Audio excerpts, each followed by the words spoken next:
Hello நண்பா, நம்ம இந்த வீடியோல என்ன பார்க்க போறோம்னா எம்எல்டிடி எபிசோட் நம்பர் 79 தான் பார்க்க போறோம். அதுக்கு முன்னாடி புதுசா ஏதாவது வந்துட்டீங்கன்னா மறக்காம லைக் பண்ணிட்டு சப்ஸ்கிரைப் பண்ணிட்டு பெல் ஐக்கான் கிளிக் பண்ணிக்கோங்க. இப்போ எபிசோட பார்க்க ஆரம்பிக்கலாம். எபிசோட் ஸ்டார்டிங்ல நம்ம குள்ளேல் என்ன சொல்லிட்டு இருக்காருன்னா, அடுத்த மேட்ச் ஸ்டார்ட் ஆக போகுது. அது யார் யாருக்குன்னா டாப் 4ல இருந்து ஒரு ஆளை நாங்க தேர்ந்தெடுத்திருக்கோம். அது நம்ம லீயும் மாயினும் சண்டை போட போறாங்க.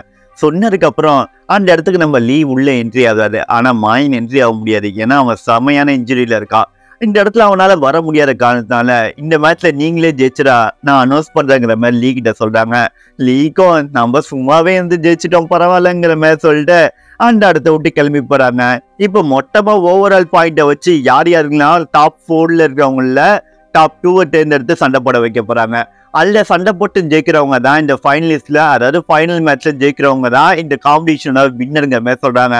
சொன்னதுக்கு அப்புறம் அந்த இடத்துக்கு 2 பேரை வர சொல்றாங்க. அது வேற யாரும் இல்ல, நம்ம ஹீரோவும் அந்த சின்ன பொண்ணோட சீனியரையும் அந்த இடத்துக்குள்ள வர சொல்றாங்க. சொன்னதுக்கு அப்புறம் இவங்க 2 பேருமே அந்த இடத்துக்குள்ள என்ட்ரி ஆனதுக்கு அப்புறம் லைட்டா ஒரு ஸ்மைல போட்டு இவங்க 2 பேருமே பார்த்துட்டு இருக்காங்க. அந்த இடத்துல நம்ம சின்ன பொண்ணு என்ன சொல்றேன்னா, நான் யாருக்கு சப்போர்ட் பண்ணுவேன்? என்னோட சீனியருக்கா இல்லைன்னா என்னோட ஃப்ரெண்டா இருக்க ஃபாங்கானுக்கா? நான் யாருக்கு சப்போர்ட் பண்ண போறேன்? எல்டர் நீங்க சொல்லுங்க, யார் இல்ல ஜெயிப்பா நீங்க நினைக்கிறீங்க? அந்த எல்டரை நம்ம சின்ன பொண்ணை ஓட்டு ஒரு கூட போட அவ என்ன சொல்றேன்னா, வேற என்ன பண்ண சொல்றீங்க? இப்போ ஃபாங்கன் மோர் பவர்ஃபுல்லா இருக்கா, ஆனா இப்ப நம்ம சீனியர் அந்த அளவுக்கு பவர்ஃபுல்லா இல்லாத மாதிரி எனக்கு ஃபீல் ஆகுது. அதனால தான் இப்படி நான் கேட்கிறேன். அப்ப எல்டர் என்ன சொல்றாங்கன்னா, அதை மேட்சை கண்டிப்பா பாட்டாதான் யார் ஜெயிப்பாங்கன்னு சொல்ல முடியும். அதனால மேட்சை ஒழுங்கா பாரு, எனக்கு தெரிஞ்சு உன் சீனியர் வீக்கான ஆள் இல்லைங்கிற மாதிரி சொல்லிட்டு இருக்காங்க. அதை கேட்ட அந்த சின்ன பொண்ணு என்ன சொல்றேன்னா, அப்ப நம்ம சீனியர் வந்து இப்ப புள்ளி பண்ண போறோம்னா ஃபாங்கான், ஏன்னா அவன் தான் ஓவர் பவர்ஃபுல்ங்கிற மாதிரி சொல்லிட்டு இருக்கா. அதை கேட்டதுக்கு அப்புறம் எல்டர் என்ன சொல்றாங்கன்னா, இந்த மேட்ச் கண்டிப்பா நடக்கும் மாதிரி உனக்கு புரியலையா? ஒருத்தவங்க ரேங்கை வச்சு இந்த மேட்ச்ல ஜெயிக்கிறது முடியாத விஷயம். இந்த இடத்துல வந்து அவங்களோட உண்மையான புத்திசாலித்தனமும் அதே சமயத்துல ஒருத்தவங்க சண்டை போடுற ஸ்டைல வச்சுதான் அவங்க ஜெயிச்சிருக்காங்க.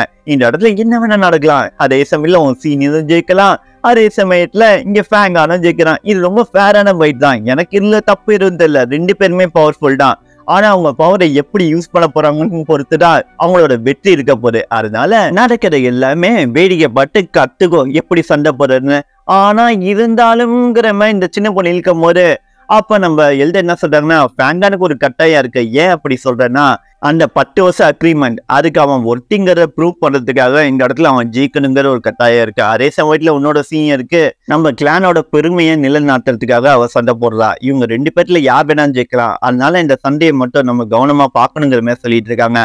அப்ப சடனா எல்லாருமே திரும்பி பார்த்துட்டு இருக்காங்க. யாருன்னு பார்த்தா இந்த இடத்தோட பெரிய தலக்கத்தை உள்ள என்ட்ரி, அதாவது இவங்களுக்குலாம் எல்டருக்குலாம் எல்டர் இருப்பார்ல, அவரு அந்த இடத்துக்குள்ள என்ட்ரி ஆகுறாரு. அவரை பார்த்ததுக்கு அப்புறம் எல்லாருமே அந்த இடத்துல தலை வணங்க ஆரம்பிக்கிறாங்க. ஏன்னா சுப்ரீம் எல்டர்ல அவங்க எல்லாருமே அந்த இடத்துல தலை வணங்கிட்டு இருக்காங்க. நம்ம ஹீரோவும் அதே சமயம்ல நம்ம சின்ன பொண்ணு சீனியருமே இந்த மேட்ச் லாஸ்ட் மேட்ச்ங்கிறதுனால அவர் பார்த்ததுக்காக இந்த இடத்துக்குள்ள என்ட்ரி ஆயிருக்காரு.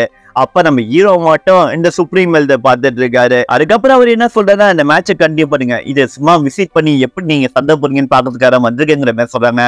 அதுக்கப்புறம் நம்ம ஹீரோ பேர் சொல்லி யாரும் கூப்பிட மாதிரி வேற யாரும் இல்ல, நம்ம சின்ன பொண்ணு சீனியர் தான். அப்ப அவங்க என்ன சொல்றாங்கன்னா, நீ சீக்கிரம் நேம் போனதுக்கு என்னோட வாழ்த்துக்கள். அதே சமயத்துல எனக்கு இந்த மாதிரி ரொம்பவே முக்கியம். என்னோட ப்ரமோஷனுக்காக நான் இந்த இடத்துல சண்டை போட்டுதான் ஆகணும். அதே சமயத்துல நீ விட்டு கொடுக்க சொன்னா நான் கண்டிப்பா விட்டு கொடுப்பேன். ஆனா நீ அப்படி சொல்ல மாட்டேங்கிறது எனக்கு தெரியும். சரி ஓகே, இப்ப நீ உன்னோட முழு பவரோட என் கூட சண்டை போட போறியா, இந்த இடத்துல கிவ் அப் பண்ணிட்டு போக போறியா? உன்னோட முடிவு தான் இருக்கு. ஏன்னா இங்க கிடைக்கிற ரிவார்டு பிரைஸ்ல இருந்த ஸ்பில் எனக்கு ரொம்பவே முக்கியம். அதுல நான் சீக்கிரமாவே நான் அப்பர் ரேஞ்சு கிளாஸுக்கு போறதுக்கான வழி எல்லாமே இருக்குங்கிற மாதிரி சொல்லிட்டு இருக்காங்க. அதை கேட்டதுக்கு அப்புறம் நம்ம ஹீரோவும் ஒண்ணுமே பிரச்சனை இல்லை, நம்ம சண்டை போட்டே முடிவு பண்ணி யாருக்குங்கிறத பாத்துக்கலாங்கிற மாதிரி அவன் கத்தி எடுத்துடுறான். அதை பார்த்ததுக்கு அப்புறம் அவங்க மேஜிக்கல் பவரால அவங்களும் ஒரு கத்தியை வர வச்சுட்டு சண்டையை ஆரம்பிக்க வேண்டிய நேரம் வந்துருச்சுங்கிற மாதிரி சொல்லிட்டு இருக்காங்க. அவங்க கத்தியால ஒரு ஐஸ் மாதிரி ஒரு விஷயத்தை உருவாக்கி நம்ம ஹீரோவை அட்டாக் பண்ண அனுப்புறாங்க.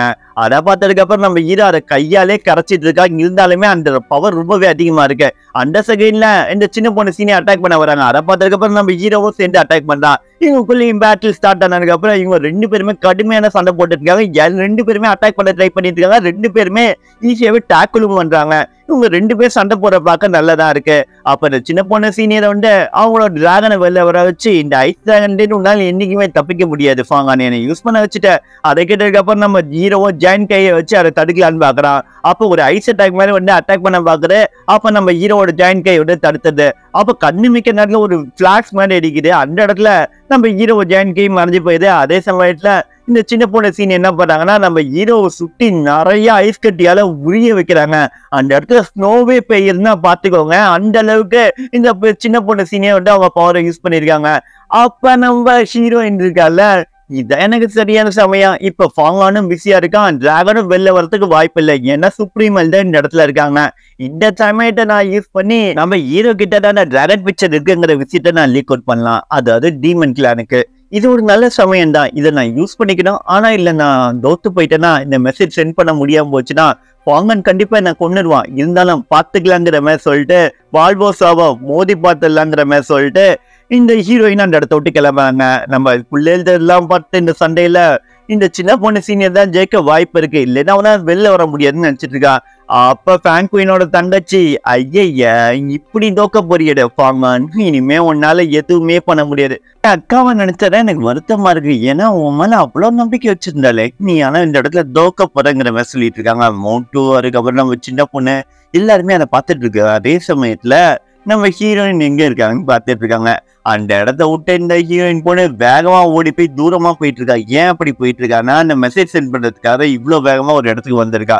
மலையோட உச்சிக்கிட்ட வந்ததுக்கு அப்புறம் சரியான சமயம். இந்த இடத்துல இருந்து நான் மெசேஜ் சென்ட் பண்ணேன்னா சீக்கிரமாவே அந்த டீமன் கிளானுக்கும் போய் சேர்ந்துடும். அதே சமயத்துல ஃபாங்கானாலையும் எந்த ஒரு விஷயமும் கண்டுபிடிக்க முடியாது. ஃபாங்கான் எனக்கு ஒரு வாக்கு கொடுத்துருக்கான், ஆனா அதை நம்ப வேணாமாங்கிறது எனக்கு சந்தேகமா இருக்கு. இப்ப என் பவரை யூஸ் பண்ண வேண்டிய நேரம் வந்துச்சுங்கிற மாதிரி சொல்லிட்டு அவ பவரை யூஸ் பண்ணி ஒரு குயில் மாதிரி ஒண்ணு இருக்கு, அதை அவ பக்கத்துல வர வைக்கிறா. அதுகிட்ட ஏதோ கொஞ்சம் மாதிரி கொஞ்சிக்கிட்டு, இது நான் மெசேஜ் அனுப்புறதுக்கு சரியாதான் இருக்கும், ஆனா இது என்னோட வசியத்துக்கு கட்டுப்பாடுன்னு தான் நினைக்கிறேன். ஏன்னா இங்க இருக்கிற எல்லா பீஸ்டுமே என்னோட கட்டுப்பாட்டுக்குள்ள வர வைக்கிறது ரொம்ப ஈஸியான வேலைங்கிற மாதிரி சொல்லிட்டு அது பறந்து போக பாக்குற இவ பாறை வச்சு பக்கத்துல திரும்பியும் அதை கட்டுப்பாட்டுக்குள்ள கொண்டு வர ஆரம்பிக்கிறா. அந்த குயில் இருக்குல்ல, அதுக்குள்ள அவளோட டீமனிக்கல் பவரோட மேஜிக்கல் எபிலிட்டி யூஸ் பண்ணி அதை மொத்தமா வசியம் பண்ணி அது எங்கெங்கெல்லாம் போகணுங்கிற மாதிரி ஒரு ட்ராக் மாதிரி ஒரு மேப் மாதிரி ரெடி பண்ணி அவளுக்கு என்னென்ன மெசேஜ் பண்ணுமோ அது எல்லாமே ரெடி பண்ணி அப்படியே செட்டப் பண்ணி வச்சிருந்தா அவ. அதுக்கப்புறம் நீ இப்ப போய் பறந்து போய் எங்க போய் சேருந்தமோ என்ன விஷயத்த சொல்லணுமோ போய் சொல்லுங்கிற மாதிரி சொன்னதுக்கு அப்புறம் அந்த குயில் பாட்டுக்கு பறந்த போது அது டீமன்ல இருக்கிறான் போருங்கிறது நமக்கு தெரியும். நம்ம ஹீரோயினும் இந்த இடத்த விட்டு காலி பண்ணோம். ஏன்னா இதுக்கப்புறம் இருந்தா ஃபாங்கன் கண்டுபிடிச்சிருவாங்கிற மாதிரி சொல்லிட்டு அவளை அந்த இடத்துக்குள்ள போக ஆரம்பிக்கிறான். நம்ம ஹீரோட நிலைமை என்னடா ஆச்சுன்னு பார்த்தா, அந்த ஐஸ் விட்டு நம்ம ஹீரோ வெளில வர ட்ரை பண்றான், ஆனா முடியவே இல்லை. அப்ப நம்ம ஹீரோ என்ன சொல்றதா, இது ஒரு நல்ல ட்ரிக் தான், இந்த மெத்தட் நீங்க என்கிட்டயும் யூஸ் பண்ணுவீங்க நான் எதிர்பார்த்தேன். நீங்க இதுக்கு முன்னாடி கிரியேட் பண்ணதை விட இது ரொம்பவே பவர்ஃபுல்லா இருக்கிற மாதிரி ஃபீல் ஆகுது. அதை கேட்டதுக்கு அப்புறம் நம்ம சின்ன பொண்ணு சீன் என்ன சொல்றாங்கன்னா, நான் உங்ககிட்ட இப்படி ட்ரிக் யூஸ் பண்ணா மட்டும்தான் நீ இந்த இடத்த விட்டு வெளில போக முடியாதுங்கிற மாதிரி சொல்லிட்டு இருக்காங்க. அது என்ன அவ்வளவு பவர்ஃபுல்லாங்கிற மாதிரி நம்ம ஹீரோ சொல்லிட்டு அப்படியே மேல பறந்து போய் எக்ஸ்ட்ரா விளான்னு பாக்குறான். அந்த இடத்துல டிராகன் வந்துட்டு நம்ம ஹீரோ அட்டாக் பண்ண பாக்குறது. நம்ம ஹீரோ அந்த கத்தியை வச்சு அட்டாக் பண்ணா ஒண்ணுமே வேலைக்கு ஆகல. அந்த டிராகனை சல்லியா பிரிக்க கூட முடியல. ஏன் அப்படி சொல்றேன்னா, நம்ம ஹீரோட கத்தியே தள்ளி விட்டுருச்சு. அதுக்கப்புறம் நம்ம ஹீரோவுக்கும் அந்த டிராகனுக்கும் சின்ன பேட்டில் ஸ்டார்ட் ஆகுது. இதோட இந்த எபிசோட் முடிஞ்சிரு. இல்ல நம்ம ஹீரோ ஜெயிக்க போறோம்னா தோக்க போறோம்னா இது எல்லாமே அடுத்த எபிசோட்ல பார்ப்போம். அதை பார்க்கறதுக்கு மறக்காம லைக் பண்ணிட்டு சப்ஸ்கிரைப் பண்ணிட்டு பெல் ஐகான் கிளிக் பண்ணிக்கோங்க. இது உங்கள் ஏஜே வாய்ஸ் ஓவர்.